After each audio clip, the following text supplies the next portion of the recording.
And lady yields back. For what purpose does the gentleman from Kentucky seek recognition? I move to strike the last word. Gentleman is recognized. This bill is unserious and unconstitutional. But we'll get into the unconstitutionality of it later during the debate as we offer amendments. But let me talk about the unseriousness of it. And some of what I'm about to show you may come as a surprise to the other side of the aisle. And you may want to go back and redraft it again, I don't know.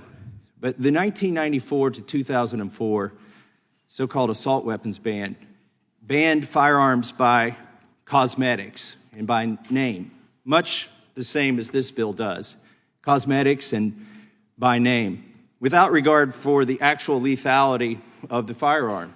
And what happened between 94 and 2004 is the manufacturers, within a year or two, just changed the names and the designs of the firearms so that by 1996, they were making them all again. And then by 2004, there were at least twice as many of these types of firearms in circulation as there were before the ban. So I don't know how you make the argument that the 94 to 2004 ban reduced crime because it reduced the number of assault weapons, so-called, because it didn't reduce the number. Gentleman yield for a second?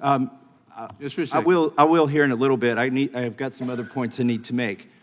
So the other side of the aisle says, this bill will ban weapons of war. Really? Will it? Let's look at the exempted list. You guys might want to get out the bill and check this. It exempts the M1 Garand. I'm going to read you, so you can still, after this bill passes, you can own an actual weapon of war. What they're calling weapons of war are not weapons of war. They're sporting rifles, but what they're not banning are the actual weapons of war. The M1 Garand is not banned by this bill. And in a letter to General Campbell from General Patton says, in my opinion, the M1 rifle is the greatest battle implement ever devised. Guess what? Not banned in this bill. The actual weapon of war. What else isn't banned in this bill? The quintessential Chinese Army weapon of war. The SKS is not banned by your bill. Very charitable to allow people to own this piece of Cold War history. Here's the Chinese Army practicing drills with one of the weapons they're most proud of, which is the SKS. Not banned in this bill. An actual weapon of war. The bill does ban sporting firearms, though. What do we have here?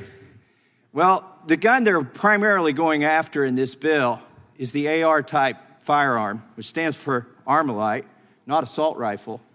It shoots this cartridge, .223. It was designed so that it was lighter weight, and frankly, it's not even suitable. I mean, some people use it to deer hunt, but it's not the preferred caliber for deer hunting.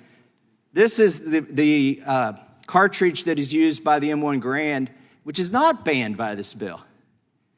It's many times more powerful.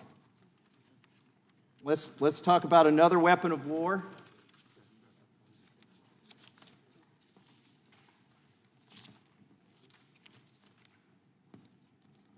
What do we have here? This is Iwo Jima.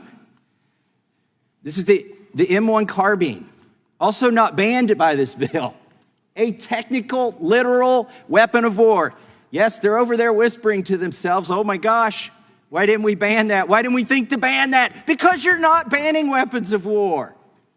You're banning the most commonly sold sporting rifle in the United States right now. You're not banning weapons of war.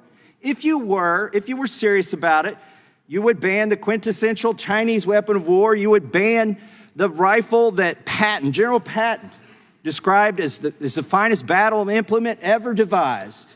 You would ban it, but you're not. And you would ban the M1 carbine that was used to take Iwo Jima, but you're not. You're not banning weapons of war. You're banning firearms that law-abiding people who are just exercising their Second Amendment rights go out and buy and purchase every day and use to defend their families. Would the gentleman now yield? And with that, I yield back. Would the gentleman yield? I'll yield to the chairman, and I would love it if he Thank could you. tell us why he didn't ban weapons of war in a bill that's supposed to. I just want to point out that whatever the weaknesses of the 1994 bill, gun deaths went down by 25% promptly, and when the bill was allowed to lapse, they went right back up.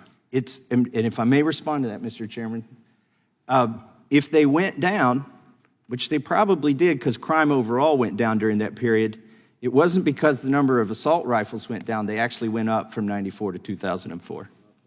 I yield back.